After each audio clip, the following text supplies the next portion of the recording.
Well, this is Still River Radio, and this is the old guy.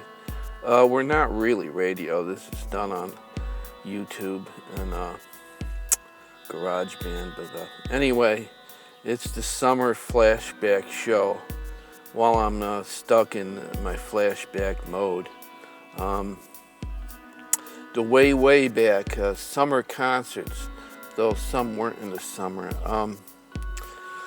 The Doors played at Still River High School in 1967.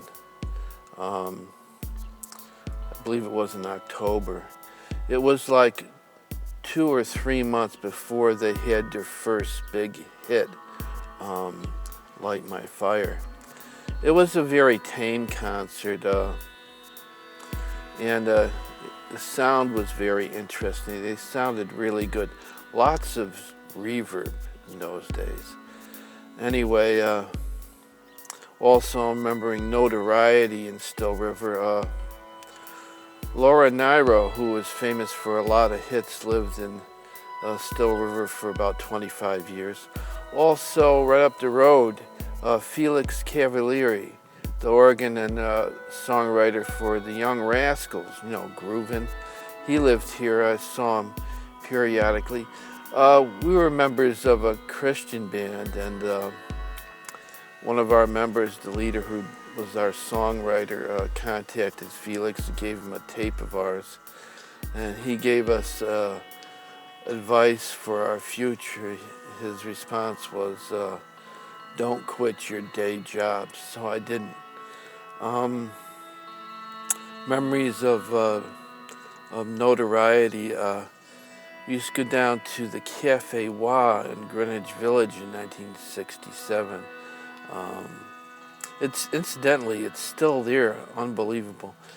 And we saw Jimi Hendrix before he became famous. He played in a band from Houston. My brother remembers their name. I think it was, I don't know what they called themselves, the Crickets or something. Anyway, he was very animated, and he had the big afro and about 80 pounds of golden chains around his neck. And interesting, about 2 tables away was Mr. Les Paul, who invented the Les Paul model guitar, of which I have one because I have to, because I was in the same room. Jimmy played a Fender Stratocaster exclusively. Weird concerts. A friend of mine who we ran a couple of dances in Danbury and hired local bands. He put on a concert at the Palace Theater. I don't know if anyone remembers. He put on the group called the MC5 or the Motor City 5, who had a hit on radio. They had to block out the last words of the song. It was called "Kick Out the Jams, MFers," and Rotary Connection, which was sort of a mellow, getting high kind of group. And going way back, in the Elks Hall in Still River, I remember seeing, when I was really little, Neil Diamond, who was, before he became famous, I remember the song Cherry Cherry. And he was really good in the early days. And going way back, Hank Williams Sr. played there also. I remember my mother crying as he sang "So Stone Still" up on the stage.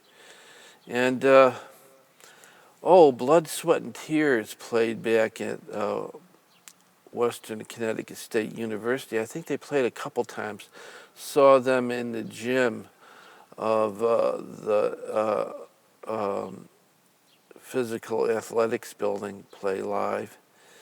And one of the weirdest concerts I played in was we had a group that we got hired by the chaplain of the Army, and we played a concert 6 in the morning at General George S. Patton Stadium, which was really strange because you had these troops marching down to the stadium, and we're singing about Jesus and his love, and these people, folks, they're like preparing for war. It's like kind of, it fit though. It's kind of anachronistically paradoxical, but anyway, we did that.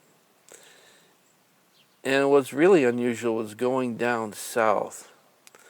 I remember Big Boy's Shoney's restaurants, and we went into a local restaurant down south to have breakfast, and the diner owner, big black fellow, said, "What you want with your eggs? You want grits or do you want biscuits and gravy?" And we're like, "Well, we'll have both." He goes, "Well, all right then." And he says, "Do you want white gravy or brown gravy with your biscuits?" And we said, "We'll take both." He says, "No, you can't have both. You got to have either white or brown." We said, "Well, we're Yankees, so we'll take the white and the brown." So that's memories of Still River, stuck in flashbacks way back then. There were some near-to-well local bands who I knew members of back then, which I posted on Facebook. They both tried to put out records, and which weren't very good, but they were heavy on the reverb back then, really heavy. One group did a song about a girl falling in love with a vampire. Another one did a song about the Collector. I think it was the Boss Blues and the Blue Beats. The Blue Beats did the song Collector about a guy who collected butterflies with illusions of collecting former lovers or something. It was strange. Anyway, lots of reverb. And one of the band members was very strange. He went to woodshop high school one day and cut his electric guitar square like Bo Diddley. So that was the flashback days in Still River.